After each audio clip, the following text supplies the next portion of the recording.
Saya di sini akan sharing tentang bagaimana jamaah tabligh menyikapi atau strategi mereka dalam menghadapi COVID-19 ini. Cuman argumentasi saya begini, bahwa COVID-19 ini telah mendisempower kelompok jamaah tabligh khususnya terkait dengan praktik-praktik keagamaan mereka. Nah ini jadi kata kunci yang coba saya lihat. Jadi ada proses disempower di sini, bahwa teman-teman kita dari jamaah tabligh tidak mampu lagi untuk melakukan kegiatan dakwahnya, ya, kegiatan ritualnya, dan dampak yang terbesar adalah adanya stigmatisasi yang kemudian muncul kepada teman-teman jamaah tabligh ini akibat mereka tidak menghiraukan atau mengignore instruksi dari pemerintah. Kalau kita mau jujur, memang di beberapa peristiwa ijtima yang diadakan oleh teman-teman jamaah tabligh ini, bahwa ketika mereka melakukan ijtima itu belum ada lockdown sebenarnya, belum ada instruksi yang jelas. Pemerintah sudah melakukan lockdown, termasuk di India, kemudian kasus di Pakistan, kasus di Malaysia. Kalau di Malaysia kan awal Februari ya. Nah ini yang kemudian media menyebutnya sebagai scapegoat, bahwa jamaah tabligh ini menjadi bagian dari kambing hitam. Ya.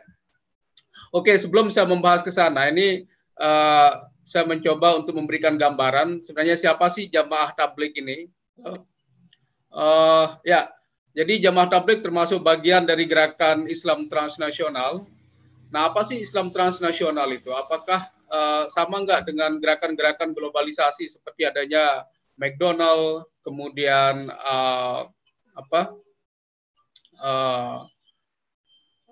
KFC ya? Jadi ternyata ada perbedaan. Jadi gerakan Islam transnasional ini adalah gerakan yang membiayai dirinya untuk melakukan gerakan-gerakan dakwah. Ya. Nah di sini bisa kita lihat ada jamaah tabligh, ada Ahmadiyah, ada Syiah, ada Wahabi, Salafi, ya, Ikhwanul Muslimin, Hizbut Tahrir, dan yang paling besar adalah jamaah tabligh. Jadi jamaah tabligh ini kalau kita lihat termasuk gerakan dakwah yang terbesar di dalam sejarah Islam modern, didirikan di tahun 1927 di India oleh Muhammad Ilyas Al-Kandhlawi. Beliau dikenal sebagai Maulana Muhammad Ilyas Al-Kandhlawi. Jadi di India ini gelarnya bukan syekh ya. Jadi rata-rata teman-teman India kalau tokoh agama itu digelari Maulana. Jadi sebenarnya tokoh Hindu Maulana Syekh itu kenapa beliau digelari Maulana? Ini sama dengan gelar syekh di jamaah tabligh karena Sholatiyah itu bagian dari cabang sekolah yang didirikan oleh ulama India di Mekah. Supaya ini ada penjelasan sedikit buat teman-teman kita di Lombok. Kemudian mengenai penganut ada 12-50 juta. Markasnya sudah berada di 100-200 negara ya. Sudah ada markas jamaah tabligh. Kemudian penganut di Indonesia kalau kita lihat ya sekitar 2-5 juta penganut. Dan rata-rata teman-teman jamaah tabligh ini adalah kelompoknya dari low dan middle class, ya, terutama dari low class, kelompok-kelompok kelas petani. Jadi banyak teman-teman yang yang ikut jamaah tabligh itu ingin menyelamatkan hidup. Ya, artinya mungkin mereka homeless di rumah ya, tidak punya tempat. Nah, ketika mereka ikut dakwah di masjid ya, ada tempat, ada makanan. Jadi di sini kita bisa lihat banyak juga teman-teman yang ikut di jamaah itu untuk selain penguatan spiritual ingin selamat begitu. Nah kemudian ada kepolisian, ada dosen, ada guru, ada artis ya yang ikut jamaah tabligh. Apa karakter ideologinya jamaah tabligh ini? Pertama ada istilah demazhabisasi. Ya. Jadi di jamaah tabligh itu mereka tidak mau membicarakan mazhab. Ya. Jadi menolak khilafiyah, apapun bentuk wacana mazhab yaitu tidak boleh dibicarakan di jamaah tabligh. Makanya jamaah tabligh ini dalam pikiran saya sebagai kelompok yang menjadi payung besar dari seluruh ormas-ormas Islam yang ada di dunia. Jadi jamaah tabligh sangat moderat ya, menerima kelompok-kelompok dari luar baik itu NU, Muhammadiyah, Salafi, dan juga kelompok-kelompok lain ya. Mereka yang kemudian bergabung di Jamaah Tabligh. Kemudian Tabligh juga bukan golongan politik ya, mereka tidak terlibat di politik. Mengenai ekonomi, nah di Jamaah Tabligh tidak punya konsep ekonomi ya, bagaimana mengumpulkan charity, tetapi Jamaah Tabligh ini justru konsepnya ingin berkorban ya, menghabiskan uang untuk masyarakat ya, untuk dakwah. Jadi bukannya mengumpulkan uang, tetapi mereka justru ingin menghabiskan uang mereka ya. Misalkan ada beberapa kasus nggak ada sawah, nggak ada sapinya untuk dakwah. Kemudian ada Khuruj, ya organisasi ini tidak punya struktur ya, tidak ada ketua, tidak ada sekretaris ya. Jadi tidak ada sekretaris, mereka tidak struktur tapi sangat well organized kalau bahasa peneliti itu. Kemudian yang menarik juga di Jamaah Tabligh, mereka jamaah itu equal. Ya. Jadi misalkan suatu saat kita bisa jadi ustadz, tapi nanti di saat yang lain kita bisa jadi murid. Ya. Beda dengan ormas-ormas yang lain, kalau sudah jadi ustadz ya nggak bisa jadi murid gitu. Kalau sudah jadi kiai nggak bisa jadi santri. Nah di Jamaah Tabligh ya, jadi semua orang punya peluang untuk jadi kiai dan juga jadi santri. Misalkan dia memberikan bayan, ya selanjutnya dia harus mendengar kelompok-kelompok lain ya, teman-teman yang lain yang memberikan bayan, entah dia itu kiai, entah dia itu tuan guru, dia harus duduk mendengar ya. Ini jadi Jamaah Tabligh ini punya konsep equal di dalam memandang semua jamaah. Nah kemudian ada spiritual self renewal ya, jadi Jamaah Tabligh itu menargetkan bagaimana perubahan spiritualitas masing-masing penganut. Nah ini kita lihat bagaimana COVID-19 menyerang Amran Jamaah medal, Tabligh. Bu. Jadi bagaimana COVID-19 awalnya menyerang Jamaah Tabligh. Yang pertama adalah Ijtima di Malaysia. Ini pertemuan pada 27 Februari ya sampai 1 Maret. Jamaah yang hadir sekitar 16.000 jamaah.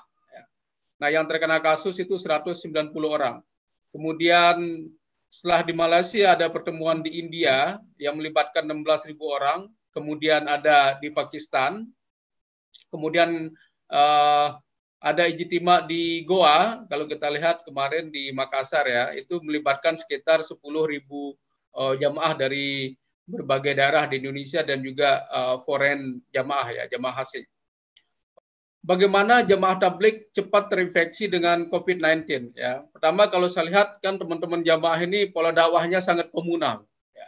Jadi pola dakwah komunal ini adalah pola dakwah yang selalu melibatkan banyak orang ya, karena mereka bergrup keluar untuk berdakwah ya. Jadi harus bareng-bareng begitu, nggak ada dakwah yang individual. Beda dengan ormas-ormas lain yang dakwahnya kadang-kadang individual ya, walaupun jamaahnya berkumpul. Tapi kalau Jamaah Tabligh mereka bergrup ya, mereka komunalitas dakwahnya sangat terlihat. Kemudian Jamaah Tabligh harus bersentuhan secara fisik ya. Jadi kalau misalkan mereka mendengar bayan, duduk bersama itu harus duduk bersilaturahmi harus ketat ya, nggak boleh ada jarak. Jadi kalau ada jarak itu dianggap sebagai ada ruang setan di sana. Jadi misalkan ketika memberikan bayan ya, kalau istilah mereka pengajian itu bayan. Jadi jamaah disuruh kumpul harus dekat duduknya. Maka tentunya potensi untuk terkena COVID-19 ini sangat cepat. Ya. No physical distancing. Ya. Jadi mereka tidak mengenal istilah physical distancing di sini. Nah termasuk juga makan bersama dalam satu nampan. Ya. Jadi Jamaah Tabligh setiap mereka ada acara, ya, misalkan Khuruj ya selama seminggu, selama 3 hari, 40 hari, ataupun 4 bulan ya. Jadi mereka harus makan bersama, tidur di masjid bersama. Ya. Ini tentunya risiko-risiko untuk tersebarnya COVID-19 sangat cepat. Ya. Nah kemudian mereka juga di masjid ya mandi bersama, kemudian tidur bersama di masjid.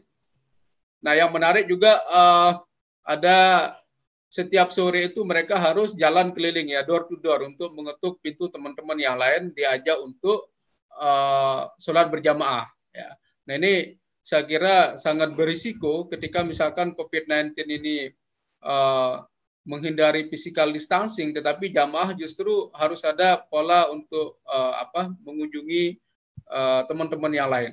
Ya. Nah, ada satu lagi kegiatan yang menarik di jamaah tabligh yaitu khidmat. Jadi khidmat ini adalah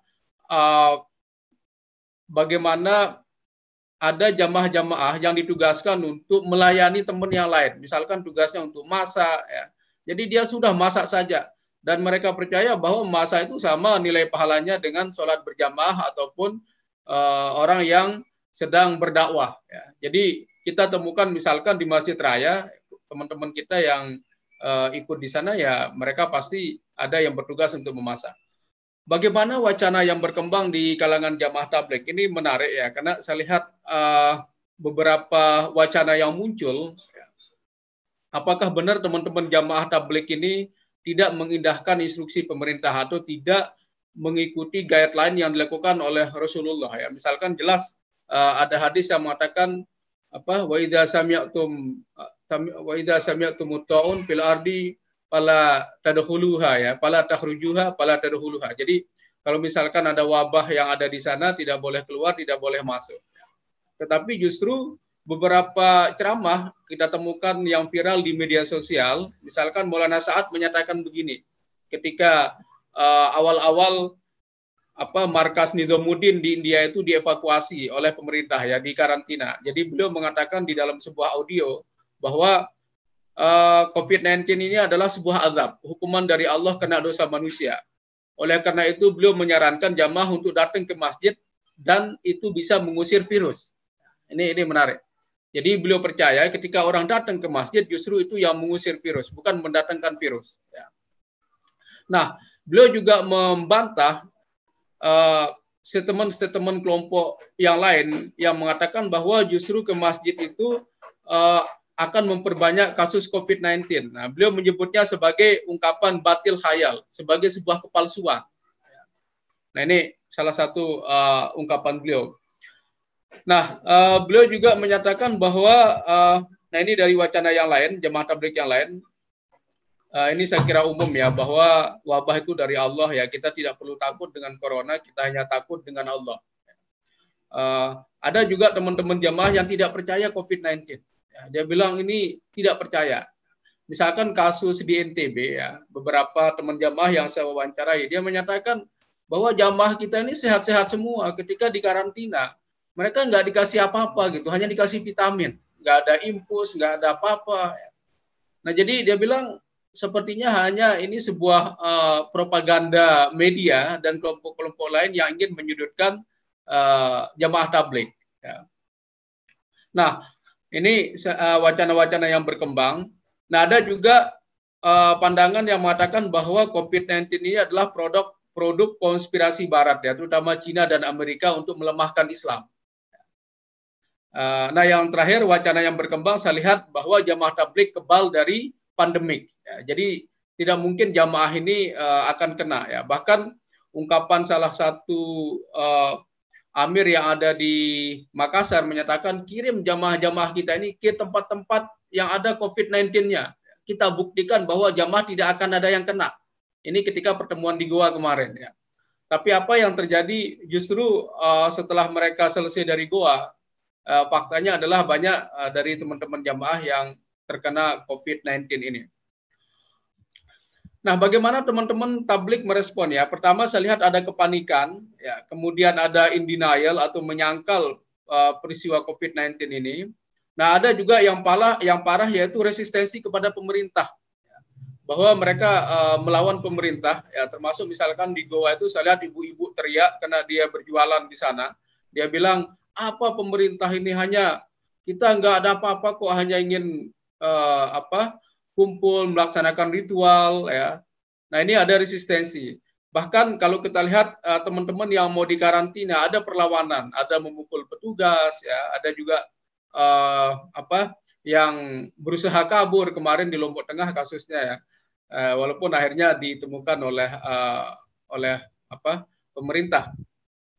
Nah, ini artinya apa? Bahwa ada perlawanan, bahwa teman-teman kita tidak siap ketika ada pandemik ini.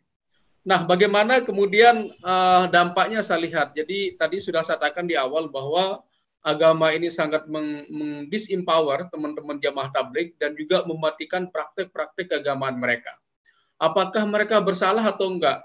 Kalau misalkan ketika ijtima itu memang dilakukan ketika muncul kasus di Wuhan, ya kayak misalkan di Malaysia itu kan masih sangat awal ya, itu masih di bulan Februari mereka melakukan itu, ada ijtima, kemudian tiba-tiba pemerintah menemukan kasus. Ya. Di India juga sama di awal Maret, ya di Pakistan itu di pertengahan. Nah di kita juga saya ingat tanggal 19 Maret, kira-kira 1 hari sebelum kampus diliburkan.